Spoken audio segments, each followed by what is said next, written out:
Hiroshima. And today, once again, I have the pleasure of talking with Azby Brown. Thank you so much for joining, Azby. Thanks for having me again, Joy. How many times does this make it? Five I times, think, six times?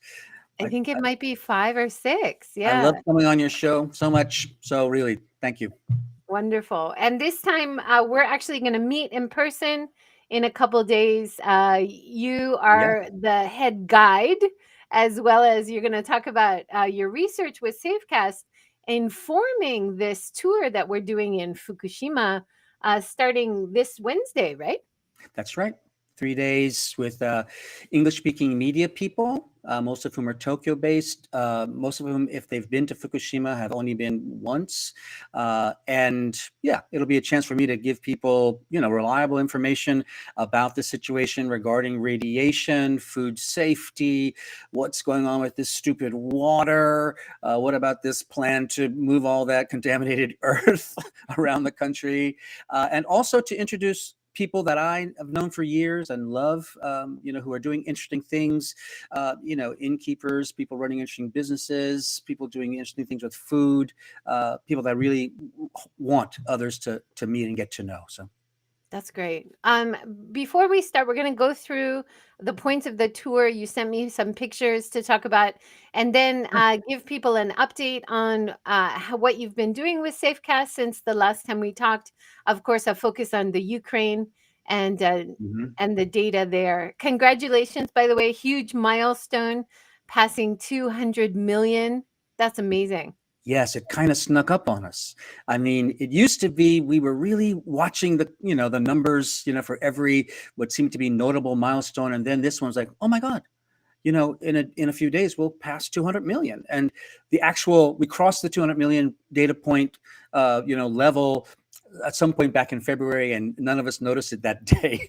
We had to go back and catch it. But for us, it's a huge deal. I mean, it took a long time, over a year, to get a million data points. And I remember when we crossed 10 million, and I think it's been like 4 years, 4 to 5 years, that we crossed, went from 100 million to 200 million. And what I want people to understand is that this is more data, and it's open data, than most countries have for things like radiation. So we think that's really, really an achievement. Yeah, people, I do a lot of tours in Hiroshima around Peace Park. People always ask me, does Hiroshima still have radiation? And I always say, you can check online, safecast.org. You can see radiation levels around the world. It's such a great resource for anyone curious, right? Thanks. It's really gratifying to hear, and it's interesting. Of course, people in Hiroshima would want to know. And I've been with people traveling in Hiroshima too, and they've had the same questions. So, yeah, so that's great that there's a resource, and we're really happy that people who are living in Hiroshima and also traveling through often collect data and upload it to our database. So that's really Right. a great thing. Yeah. Just to give people who don't really know about Safecast an idea, so you're collecting data, open source in 120 countries, as you see here. Is there anything else you want to say just to give a kind of introduction of what Safecast is doing? Yeah, like the elevator spiel would be, Safecast began really the day after the March 11th, 2011 disasters, and largely in response to the lack of what we consider credible data from official sources about the spread of radiation in Japan and elsewhere. So, and we eventually started developing hardware like what's pictured on screen. This is a Big Igi Nano, which have built-in GPS and data logging capabilities. This one was designed as a kit. People assemble it, and it allows them to seamlessly upload the data to our open map. And within a few years, we thought it would just be people in Japan who are concerned, but we started to get data from all over the world, and now it's more than 120 countries. So it's really a global project, volunteer driven, and all based on open source, open information, transparency. Yeah, this is the growth of our data set. I guess we passed 100 million in 2018, and then since then, yeah, we're up to 120 million, or the 200 million. One thing that we noted was during the years of the pandemic, you can sort of see it was climbing kind of steeply around 2016, 17, 18, and then it sort of doesn't climb as much during the pandemic years, 2019, 2021, and 22. So, but we were still getting a lot of data. Even though things were shut down in a lot of countries and people weren't traveling, the system allowed people just to continue to sort of even automatically keep gathering data and uploading the data. So for us, that was a validation of the design of our system.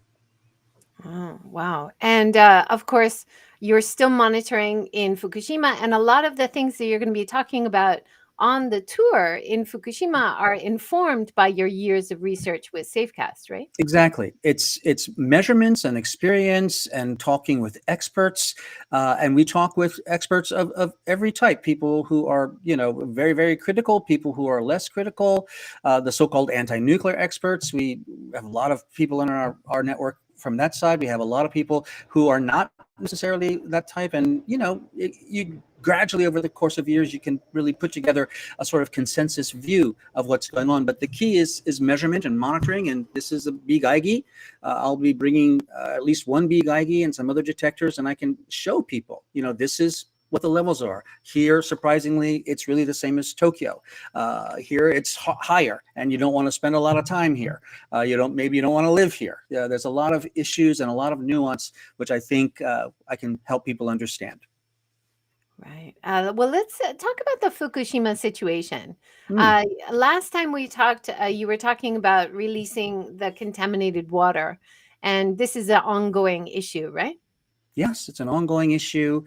Uh, if you recall, back in April 2021, Prime Minister Suga announced that the decision had been made to dilute this over 1 million tons of water that has been gathering in tanks at the Fukushima Daiichi site, which contains tritium and other radionuclides, to dilute that and gradually release it to the ocean over the course of 30 or 40 years. And this was a controversial plan from the beginning, and there have been a lot of critics and supporters as well, people saying this is probably the least bad option. And our main criticism has always been on the side of transparency and process. The plan is that it will start to be released within a few months, maybe late spring, early summer, and we want people to understand that there is, in terms of stakeholder engagement, in terms of having the people who will be affected involved with this, there are processes around the world. Some countries, particularly in Europe, they have very, very clear processes where even before an environmental impact study is done, the general public, other experts, other stakeholders are involved in deciding what the scope of that study should be, what should we measure, what do we want to know. It's driven by science, but also by concerns of people. In the case of this release, the first environmental impact study wasn't released until 5 months after the decision was made. Not until November 2021. TEPCO released this study, and it had gaps. It wasn't very good. It wasn't very thorough. It was almost like, yeah, we're just going to go through the motions and check off the checkbox. We did an environmental study, and they asked for feedback, public comment, and we did, and a lot of experts did, and this has led to, some modification of that. But this is not how it's supposed to work. They've known since at least 2013, when it was first suggested, both by the Japanese regulator and by the IEA, that maybe they should think about diluting and releasing it. They've known for years, and still, we're not able to put together a process that's, we consider, adequately transparent and adequately, involving the people who can be affected. So the decision was made, and suddenly, of course, there's outcry from neighboring countries like South Korea, like People's Republic of China, later by the Pacific Ocean states, and so there was an outcry, and they're within their rights to do that. Now, I will point out that we believe that if TEPCO does what they say they're going to do, and manage to remove all the other radionuclides. There's strontium in these tanks. There's ruthenium. There's all sorts of other things. There's cobalt in these tanks, which TEPCO didn't admit into 2018. So there's all sorts of other stuff. They say they're going to finally clean that stuff out. If they do that, and it's just tritium, and they are able to dilute it to these levels that they say, the impacts will probably be very small. And I think even the fishermen and others who are looking at this and are critical for other reasons, they accept that it's probably not going to be really a danger to the fish or to people who eat it.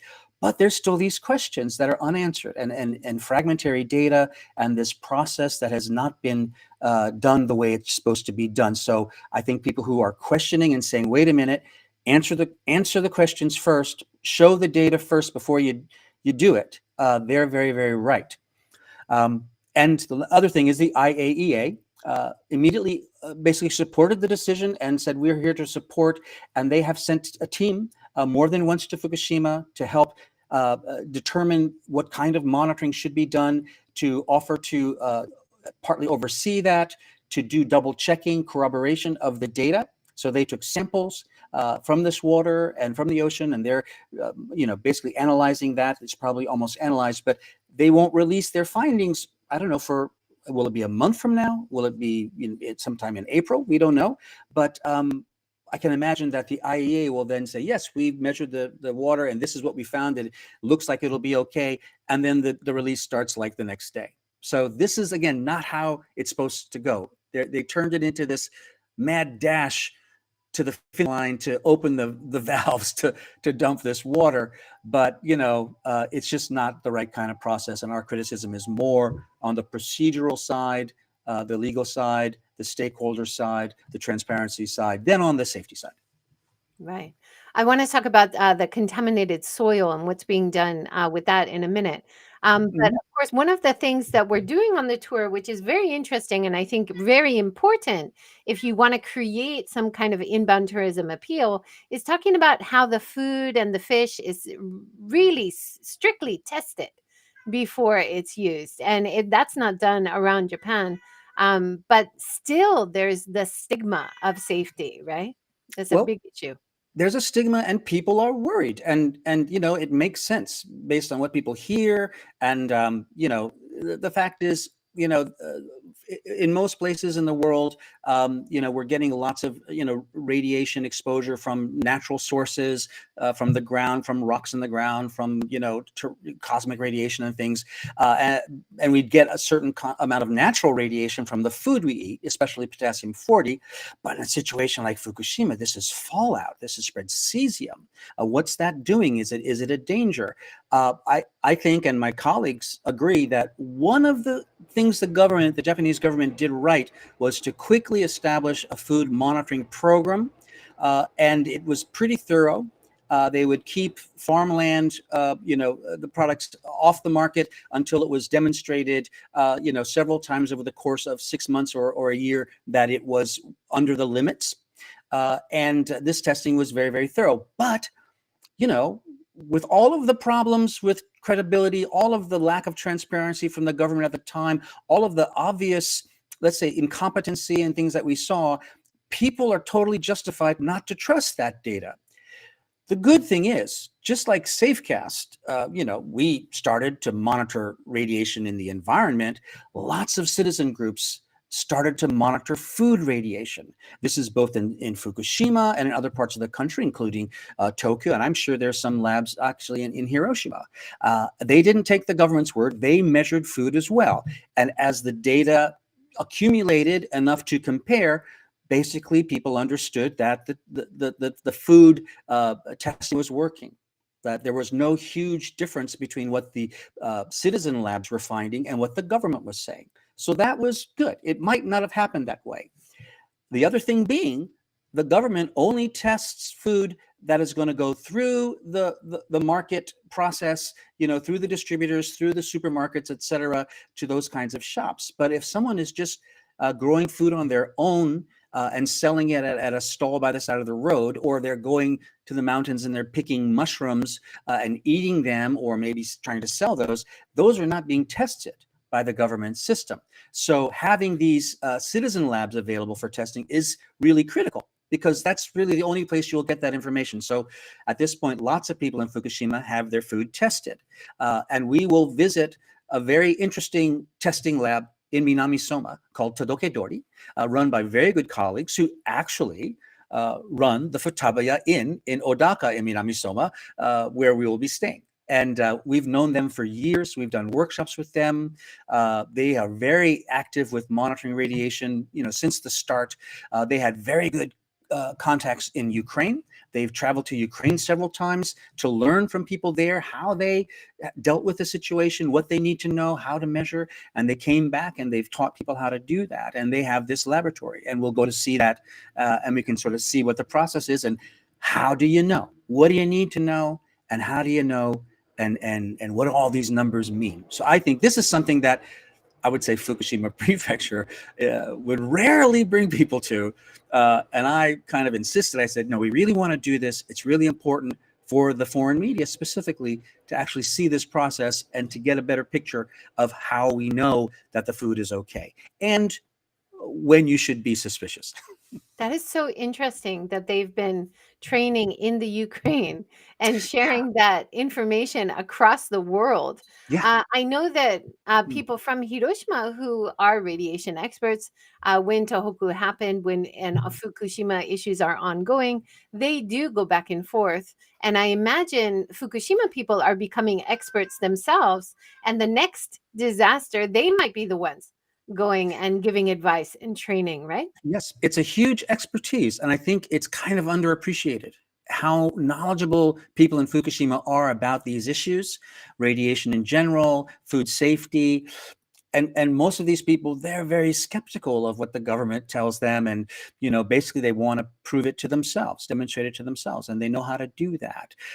Interesting thing, Joy, is after the invasion of Ukraine began last year by the Russians, we got into contact, of course, with our friends in Fukushima who know a lot of Ukrainians and shared a lot of information there, and we started to of course, we started a project in Ukraine, which I can tell you about. I guess I'll tell you about that. We quickly were able to get together bigaigis in Europe to send to Ukraine. We met people. This one guy's name was Pavlo Kachenko, who founded an NPO called Saved Dnipro. It's in Dnipro in Ukraine. And they started by monitoring air quality and other pollution. And then a year before the invasion, realized there was a lot of radiation data online, public stuff that they could use to put on their maps. They ended up having the only data from Chernobyl after the Russians went in and invaded there, and all of the radiation sensors went offline. So we got to know them, and then we were able to send them some sensors. And we started a program called bigaigis for Ukraine. And within a few months, we had like over 300,000 data points from there. I talk to these people almost every day. We have a couple of researchers in Chernobyl who also participate, who put them on the four-wheel drive vehicles. They work on they're basically the rangers of Chernobyl, and they're involved with that. And to connect back to the people in Fukushima, I was telling them about our program in Ukraine, and they were very interested. And I said, our counterpart in Ukraine said he would like to get some dosimeters, personal dosimeters. And these are small radiation detectors that you wear in your body for days or weeks or months at a time, and it tells you what your cumulative dose is. And this is one of the best ways to know what your external radiation exposure is going to be. And instantly the response was, yeah, we all have them and we're not using them. And, so we just sent, a box full of dosimeters about a month ago, donated by people involved with Fukushima to Ukraine. They really want to give back. They felt the people of Ukraine were so generous to people of Fukushima and helped them so much, and they want to give back. So it's a beautiful thing to see. And I'm really happy to somehow be involved with that. That's awesome. Before we go through the slideshow, that things we're going to see on the tour, do you want to talk about the contaminated soil plan? Sure. So, among the decisions that I feel I can only respond with this huge question mark is this decision by the government to reuse contaminated soil gathered from Fukushima as part of the decontamination process, to reuse this in other parts of the country. And the decontamination processes are going on for years, and it amassed something like 14 million cubic meters of dirt that was scraped from farmland and other places. It's separated into the higher radiation stuff and the lower radiation stuff, and then put in this gigantic landfill, which is on both sides of Fukushima Daiichi in the town of Okuma and the town of Futaba. And this is like 1,600 hectares. It's about as big as Shibuya Ward, if that makes sense to people. It's gigantic. And the agreement, or the government promised the people of Okuma and Futaba that they would only leave it there for 30 years. Why? I don't know. It was hard to get permission to use the land. It is a burden on the people. They're saying they want to return the land quickly. I mean, on the one hand, you can say, well, maybe that's a positive motivation, but what are they going to do with that for 30 years? The radionuclides have a half-life. Cesium-137, which is a lot, it has a 30-year half-life. After 30 years, the radiation level will decline by half. If it's low at that point to begin with, it's going to be lower. But, they're talking about stuff that can be up to fairly radioactive, 8,000 becquerels per kilogram. That's kind of radioactive. They're going to reuse this in road works and making, earth berms and they call it recycled soil. This is radioactive stuff. They cover it with clean soil and build a road on top of it, for instance. And on the one hand, I've been to sort of demonstration plots in Fukushima where they've done some, testing experiments, and you can measure the radiation after they've covered up with the clean soil, and it's pretty close to normal background. It's pretty similar to what's in Tokyo. But what a crazy idea. I mean, who is gonna agree to do this? For one thing, this is a seismic country. Typhoons, floods. We're entering this increasingly violent weather patterns from, climate change. What happens if one of these roads or earth mounds gets a big crack in it and the sand pours out and stuff? And, it may not be, really death threatening or anything that bad, but still it's really a crazy idea. And not surprisingly, I mean, the government started thinking about this several years ago and floated it and started to talk to different prefectures. We want to do a project there. Everyone said no. Unsurprisingly, no prefecture wants this stuff. So now here's the deal. This is supposed to happen like, 2045 or something, 2035. And it's in the future. It's way down the road, but they're trying to prepare people now and try to get people to agree to do this now.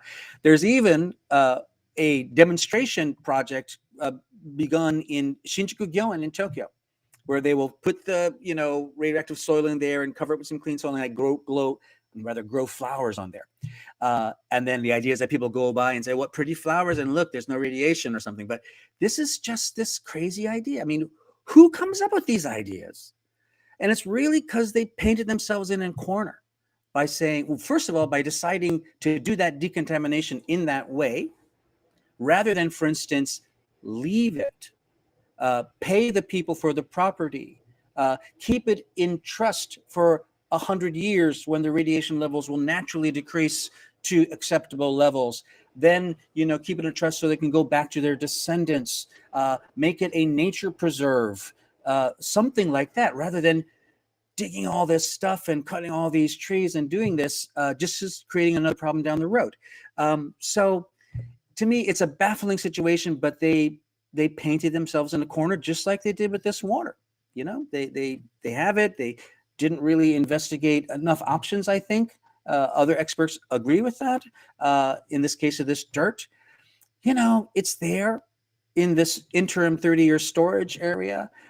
Why not just leave it there and make those people whole? Somehow, all those people whose property they're using or borrowed or leasing, however they were doing it, make them whole somehow. I just wish the government had approached it in a different way. Right. Wow. That's wow. I had no idea they were moving it to the center of Tokyo. Well, it's a small plot, and interestingly, this is under the jurisdiction of the Environment Ministry. And they have other places as well, a few other places in the country where they're doing these demonstrations because basically the Environment Ministry can do it on their own recognizance. But, they're just trying, they make the decision. In terms of decision making, this is the pattern called, decide, announce, defend. And this is what they're doing. Rather than saying, hey, people, we got this soil. What do you think we should do with it? And start from there. Let's hear your ideas and let's pull in the experts and, begin with this inclusive process with the stakeholders.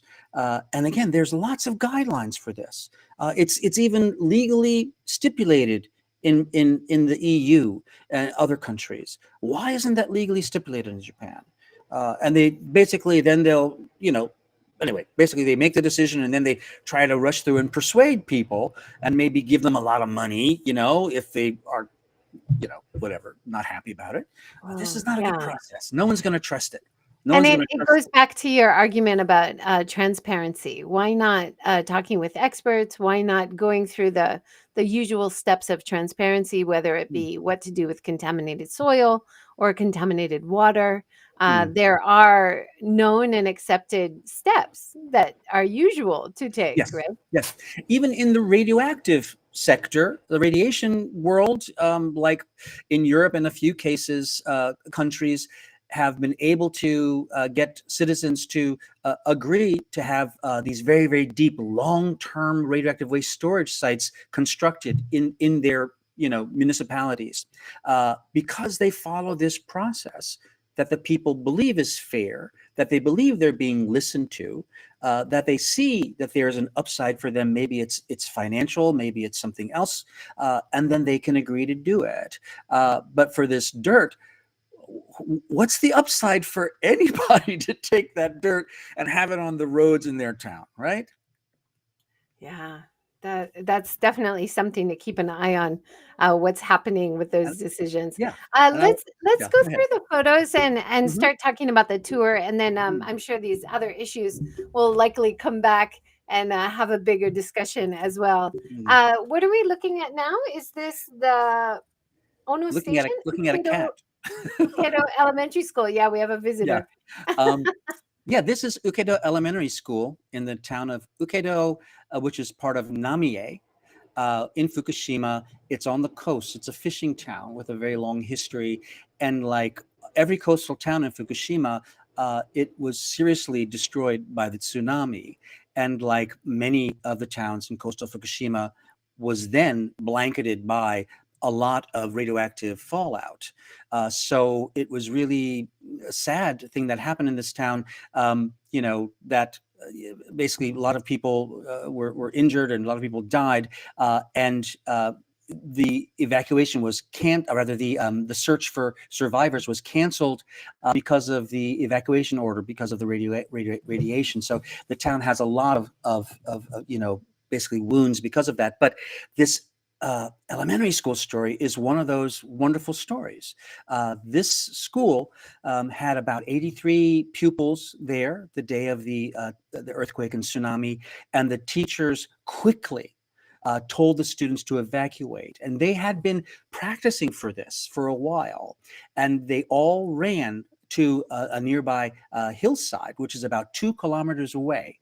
They ran and made it to safety before the tsunami hit. And the school, so they all survived, not a single loss of life. And then they walked very far to the other side of the mountain, and it was snowing, it was cold, and a truck met them and took them to the evacuation center. And it was a grueling, traumatic day, but they all survived because of their own determination and initiative and following the instructions from teachers who really cared and knew what needed to happen, including one of the kids was in a wheelchair, and they piggybacked this kid, their fellow student, to get him to safety. So a remarkable story. And the school was destroyed. It was a fairly recent school, built maybe 10 years before the tsunami, and it wiped out the lower floors but left the second floor kind of untouched. And there's marks on the school where the water came to. And for years, we would go to Fukushima. I would go with our Safecast colleagues or going with other people, and it was fenced off, and we just press our noses against the fence and say, God, what's it like inside? Well, the government decided to turn it into a memorial, and to do it in a way that means that they left most of it untouched. They just did a minimal cleanup and some safety things to make sure stuff doesn't fall on people, and cleared out a pathway with some rails so people can go through this destroyed school that is like it was left, on March 11th. And it is a remarkably moving experience. I mean, you understand the power of that tsunami, and you understand, also the wonderful fact that nobody was stuck in there when it hit. Yeah, that's amazing. Yeah. And being in Hiroshima, we know how important it is to have the A-bomb ruins, the A-bomb Mhm. dome, right? For It's the people to same sort of thing. see these things for themselves, right? They were clearly inspired by that. And, there was a lot of discussion, and, there's probably a bunch of people did want to tear it down, but, they decided they would keep it as a memorial. So meanwhile, other parts of the town that had, remained standing, other buildings, some of them, which could have been also memorials, they've taken that down. So this is part of an overall process of establishing memorials all up and down the Tohoku coast. And in Fukushima, there's several. Each city, each municipality basically has some sort of memorial. And this is very close to a new memorial park that's being built, which will have sort of it's a hill, and people go into that almost underground with the memorial with the names of the people who perished. And it's also very close to the, tsunami and earthquake, and whether the Fukushima nuclear disaster memorial museum in the town of Futaba. So there's like a memorial road that's being built, and this is part of it. Yeah, incredible. And yeah, I'm so glad that there is a discussion about what to keep and Mm. what do we need to keep and preserve for future generations to have the impact of what happened here.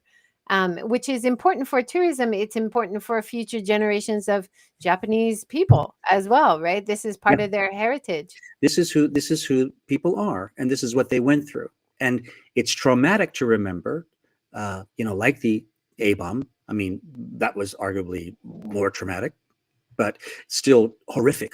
And some people want to forget and move on with their life. They don't want to be tortured by nightmares and terrible memories.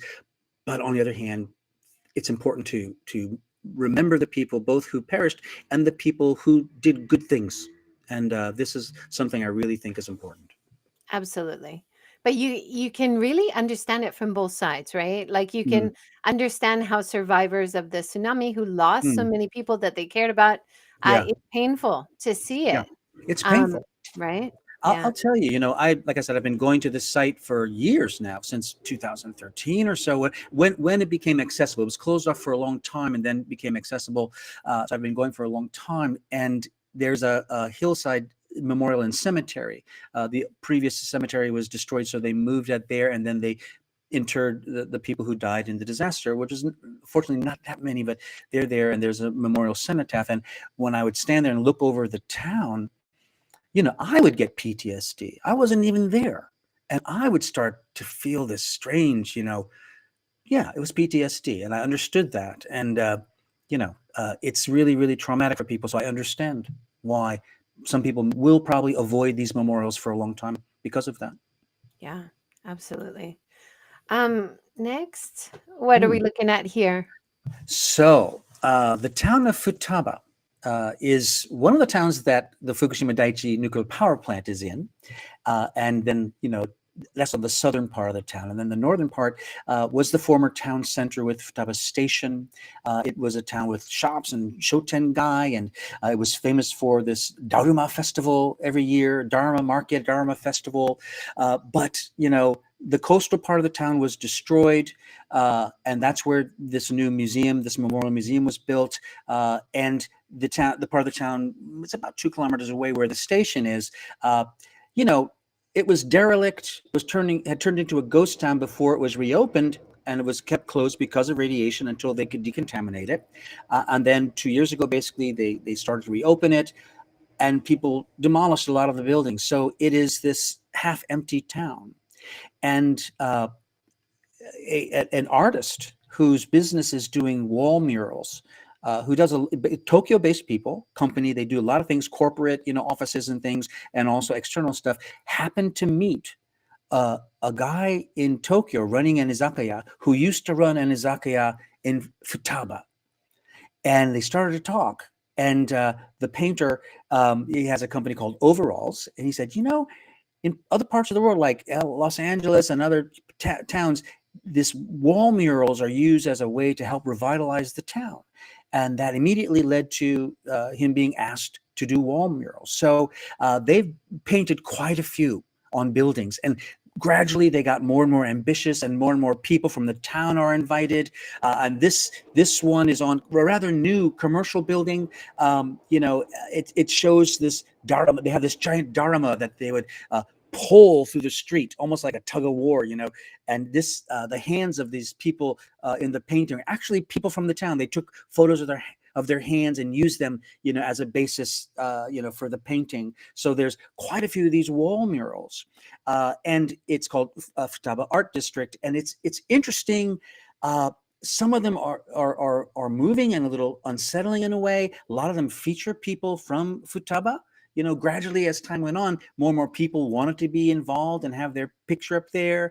And then the hope is that the town is going to change and rebuild, and a lot of these buildings may not exist anymore, or they will be hidden behind new buildings. So it's part of a process to show this determination to come back against great odds. I mean, only a handful of people have come back, and there's no guarantee that many ever will.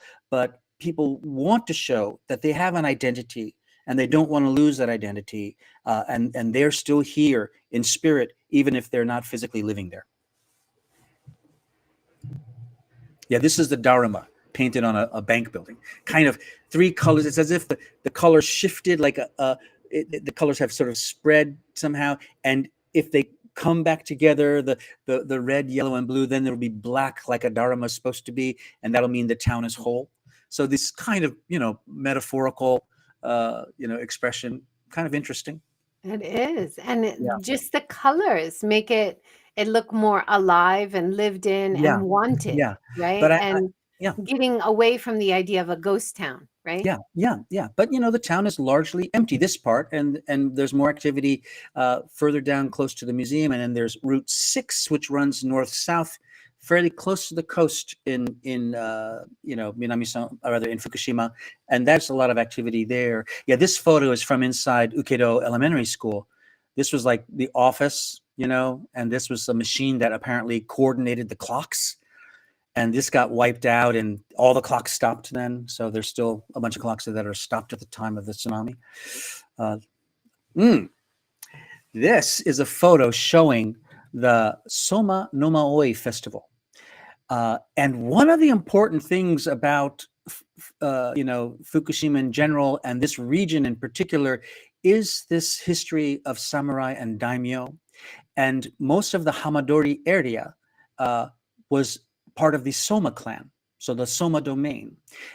And they had these sort of contests, equestrian contests, hundreds of years ago, some people claim even 1,000 years ago, of competing on horsemanship, riding, races, archery, etc.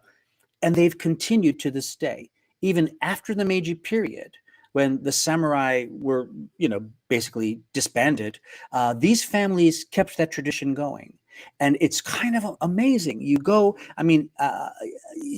if you look at this armor and the clothes they're wearing, a lot of them are 200 years old. They've been handed down from father to son for generations. And of course, they'll patch them, and they'll, add new parts for the things they don't have or that have, fallen apart. They're literally walking in their ancestors' footsteps and riding in their ancestors' footsteps. And it's a big event in the summer in July. A huge tourist draw. A lot of people come in. You can't get a room. You got to get, reserve a room, more than a month in advance. And it's this remarkable multi-day festival. So, and we won't be able to see that because it's in July, but we'll go to the museum in Minamisoma that sort of celebrates this, and we can see the stuff and see the armor and see that.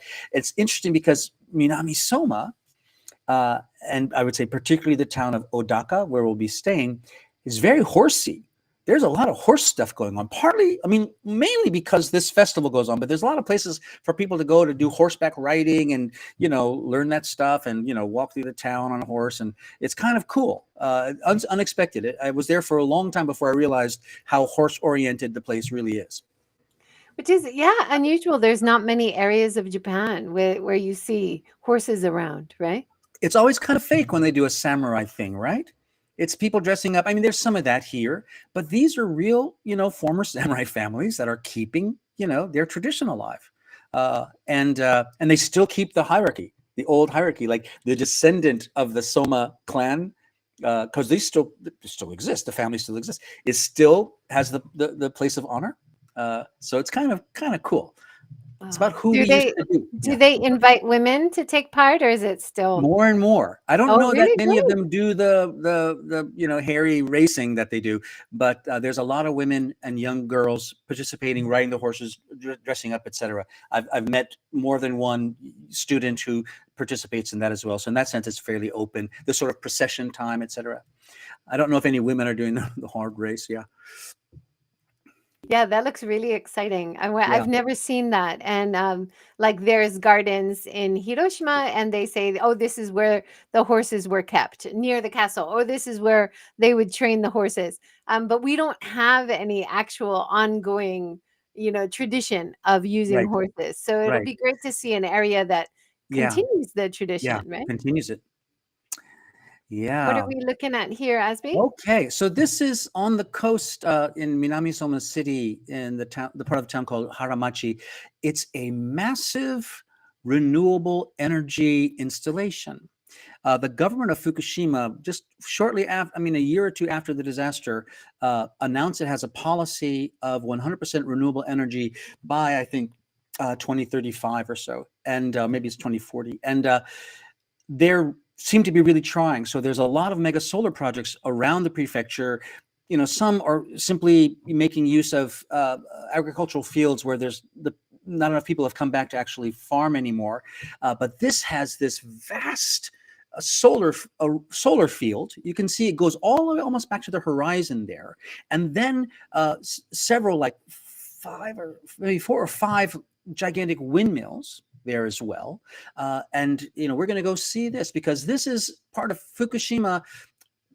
One, trying to do it right by energy. I mean, they suffered from this prior energy policy. They suffered from the disaster, but they were not benefiting from the electricity generated by Fukushima Daiichi at all. People were benefiting in terms of livelihood, etc., but they didn't benefit from that. So they seem to be taking this very seriously. So there's biomass, there's geothermal, there's again the solar, the wind farms. Is another wind farm that was just announced will be constructed offshore of the town of Iwaki in Hamadori in Fukushima. So this is, I think, them taking it seriously and something I would like to encourage. It's kind of weird. It's kind of, my friend and I, my colleague from Safecast, Joe Moros, and I just sort of noticed it one day. We're driving, I said, wow, what's this? And it was pretty impressive. Yeah. When I talked to Amy, who's a resident of the Mm-hmm. Fukushima area, she talked about how a lot of the energy created by TEPCO is used by Tokyo. Yeah, So no, wouldn't it be great almost to all of it. have the Fukushima area creating renewable clean energy for the biggest city in Japan? That would be awesome. Yeah.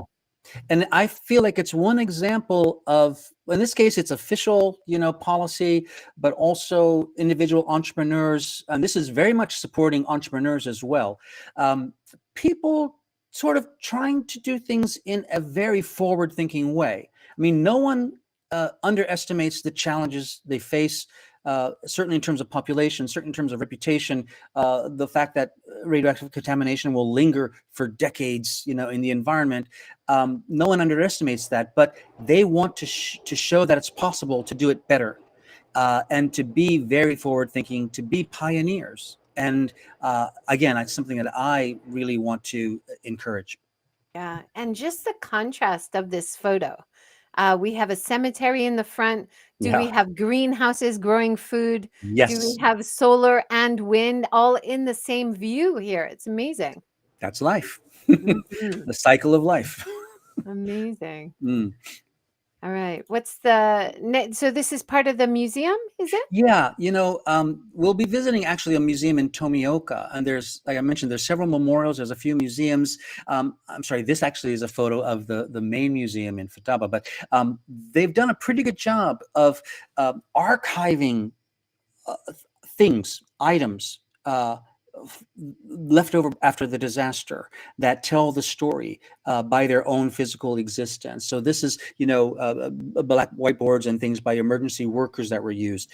In the museum, we'll go see there's a smashed up police car. The tsunami just smashed it up. In other places, there's information, about, how do we know about radiation? How do we know, about decontamination? What is supposed to happen and how well is it working? So there's a lot of information available there. And it's interesting that, there are different sides to the story, as you pointed out, and some people are critical sometimes of how information is presented. For instance, does this museum acknowledge enough how angry people were at government? Does this actually talk about accountability, which needs to be talked about? And often they don't. Sometimes they do. And more than that, the museums have local people there who are there to tell the story, what they experienced, what they went through, what they saw, what they want to have happen. And this personal connection, once that's made, I think you hear what people really think, which is often very, very critical. So there'll be some museum archive activity on the tour as well.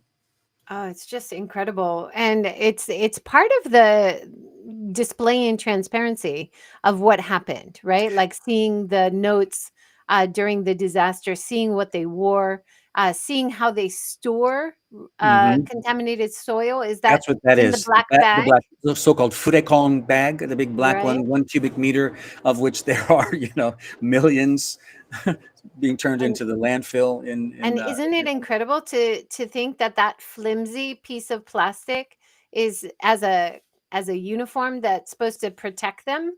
Like you would imagine people going into radioactive areas in spacesuits, like the ultimate protection. But in reality, it was these kind of suits, right? We'll talk about that on the tour. And I will just explain briefly, this is not to protect you from like gamma radiation rays, which will go through even, sheets of lead, right? Unless they're thick enough. Gamma radiation is very penetrating, right? Um, this is to keep the radioactive dust off of you. So that you don't breathe it in. So the combination of the Tyvek suit and the booties and the gloves and the mask and something on your head, that's to keep you from breathing in radioactive dust. So that's that purpose. Yeah, it looks flimsy. And then you have to dispose of that. So, it's So interesting. that becomes part of the contaminated waste They that have to needs to be dispose of dealt it. with, Yeah, right? yeah, yeah. So So they're single use, these these are uniforms? these are single use. Yeah. That's one reason. Yeah, and they're they work fairly well for what they're designed for, and maybe people should always have a couple in their in their safety kit. And who never know, you never know what'll happen. It'll help you in other kinds of pollution events as well. So it's probably kind of something to become familiar with and to Wow, understand how it's supposed to work. Yeah. incredible. Mm. The fishing boats. Yeah. So we will stop when we're in Iketo. We plan to go to the port of Iketo, which was totally destroyed by the tsunami, and all of the fishing boats were destroyed. And the government rebuilt that. It took several years. It reopened a few years ago. There's a small fishing fleet now operating out of Iketo, which interestingly seems to include a lot of female fisher people. And they rebuilt a fish market where they can, sell their stuff, and they operate from there. So again, this connects to that question of, yeah, is the fish safe? How do we know? What's this? What will the effects be of this release of water when they do it? What do the fisher people think about that? Why do they oppose it? How will we know if it's okay? I mean, that's for us the real question is, with all of the issues of transparency and bad information and stonewalling we've seen, up until now on these issues so frequently, how are people going to know that they can trust the information? So this is a place to actually see that. And, these fishermen, the fisheries cooperatives. There's, of course, Fukushima prefectural one. There's the national cooperatives. There's the Fukushima one, and several ports, including Iwaki here in Ukedo, and also in Soma. We'll also be going to Soma.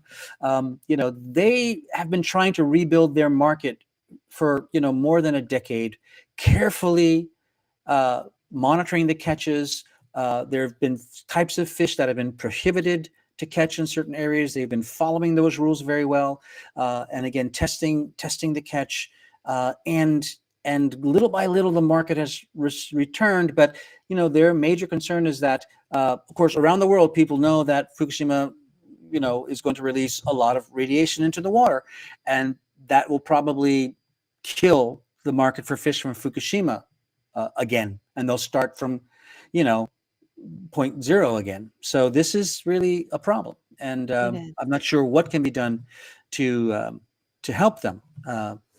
Probably, I think it's better not to release the water if that can possibly be avoided.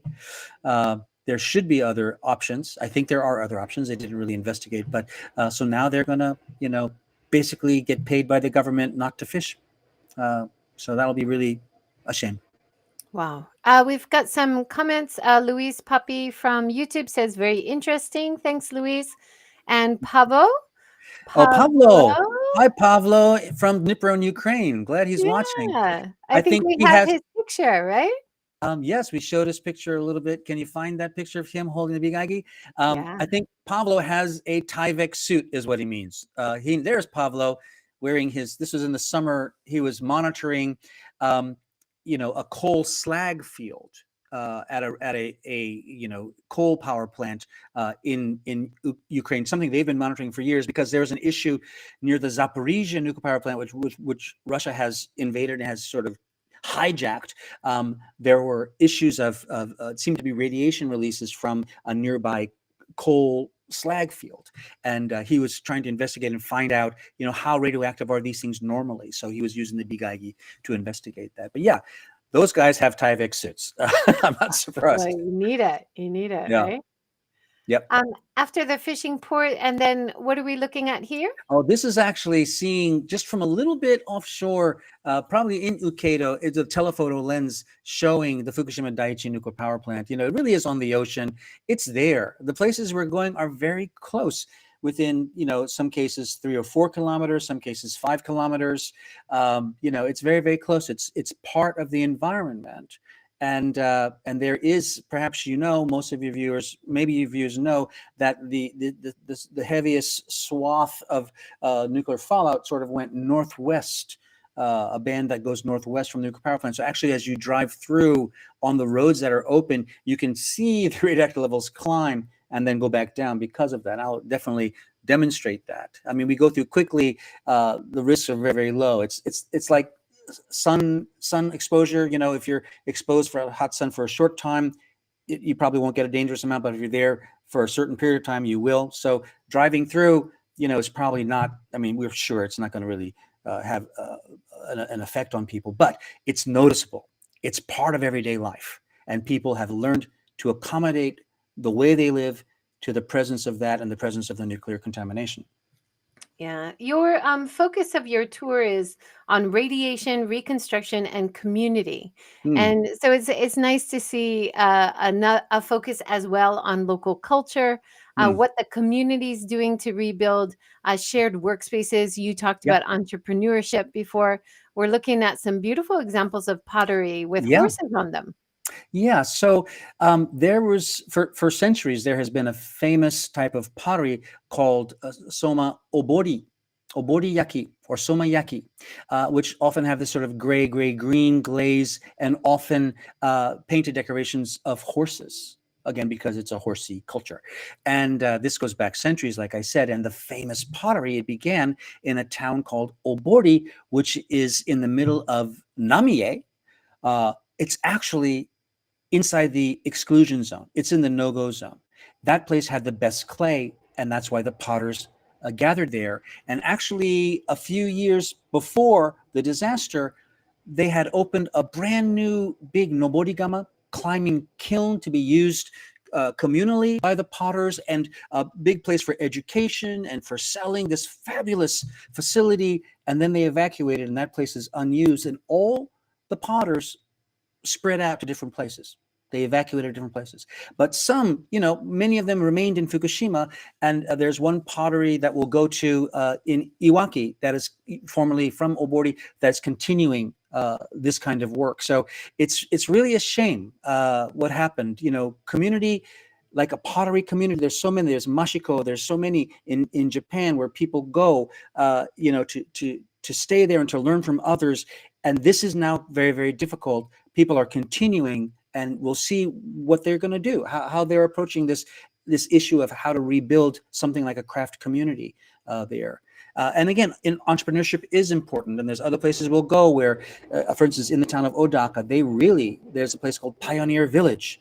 Yeah, which was started by an interesting guy named Wada, who's actually from Western Fukushima, from the Aizu region. And he announced a plan. He said he's going to try to support the establishment of 100 new companies in Fukushima, 100 new ones, small companies, and to support entrepreneurs. So he made this sort of incubator where people can stay and have events and do promotions and things. And there's a beautiful glass, they call it a glass factory. It's a glass craft, company run by women.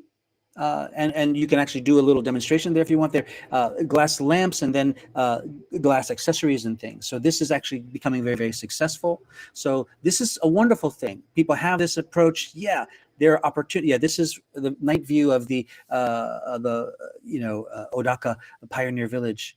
People have this sense that these are also opportunities for people with a certain kind of pioneering spirit and a certain vision. We see this here in parts of Hamadori. I see it in Itate. I see it in other parts of Fukushima as well. Some people really are working hard to build something positive for the future.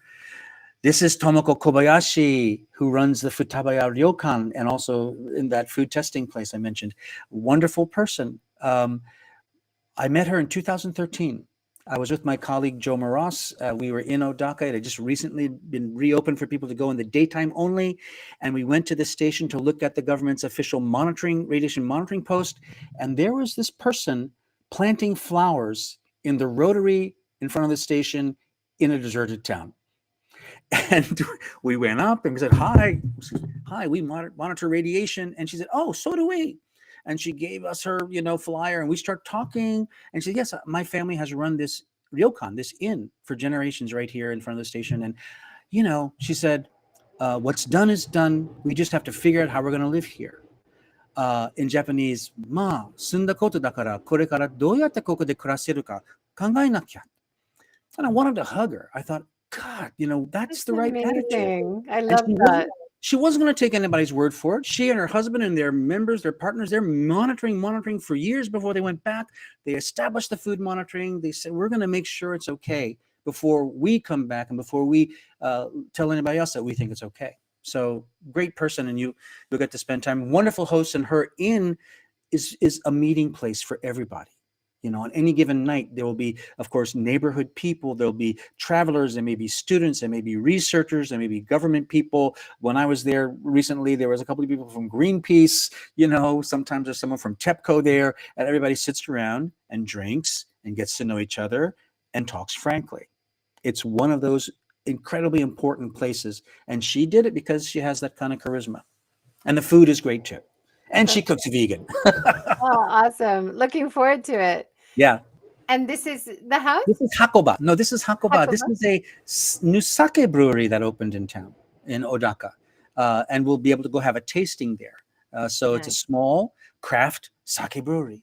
Wonderful. So yeah, very interesting thing. And again, kind of visionary people. This is the interior. They remodeled an old house to make it, it's traditional, but also new. And you can see the sake brewing stuff, and you can sit there, and this has kind of a bar, and there's a beautiful terrace, and you can sit there and try the sake. So it's a nice place. That's wonderful. Now, of course, being a designer and architect yourself, I'm looking forward to hearing some about the new designs of the entrepreneur businesses, but also famous architects are setting up there, like Kengo Kuma, right? Kengo Kuma has a couple of projects in the region, and in fact, he has designed the new station for Namie. It's not just a station; it will be, community centers and other buildings. So a whole redevelopment plan for the center of Namie, where there's already a very successful Michino Eki that opened, I think, 2 years ago, which sells local products. It has a restaurant, serves local food, and it's also just become a meeting place in a town where there's not a lot of places to go shopping still. This is very, very important. It's a vital thing. And so not far from that is the station and this plan, kind of a really intense design, a Kengo Kuma-esque kind of swoopy, natural, but also futuristic design. And, we'll see. Will these things work? Will this actually encourage people to come back? And, people have voted with their feet, and the majority of the people who evacuated have not come back. And I think local governments are very sanguine about that and say, yeah, we may get 20% back, we may get 30% back. It's a real problem. So the people who do have the vision, I think, understand that they need to rethink everything: economy, society, community, infrastructure, for these much smaller populations. And also, it's an aging population. A lot of people who come back are already old, and eventually they will start passing away. And what's going to happen then? So it's interesting. So I love to see the new stuff and the energy. And it does help make it an interesting place. Architect Shigeru Ban designed a cafe for a bookstore in Odaka. Other leading architects have done public works and other things as well. It's an interesting place for architecture now. And I'm trying to talk a former samurai family guy to restore his family's house, which is in Okuma, a part of a former samurai village that was there. The Soma daimyo sent them there because it's right on the border of the Taira-han, which is Tomioka. So between the borderline between Okuma and Tomioka is the borderline of the Soma and Taira. And it's interesting because still today there's like a little bit of sniping at each other, So I think there's opportunities there, and people would be interested to see that, especially with that history.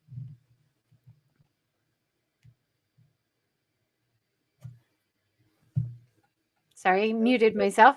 I'm excited to do this tour with you, Azby, and really learn from your experience, not only from the Safecast and all your research with radiation, but also your understanding of Japanese culture from the past and present, and with a focus on how can we create a better future? How can this be a hope tour? How can we invite tourists, but also new residents? Those kinds of questions, right? Yeah. And we've discussed it, you and I've discussed it, other people discussed it in terms of the radiation and safety aspects. You have to be absolutely honest and open about that. You can't just say, don't worry, it's okay, which is what typically happens, especially if it's run by the government. They don't necessarily want people to really understand those nuances and how people are making these decisions. And so, yeah, I'm looking forward to it.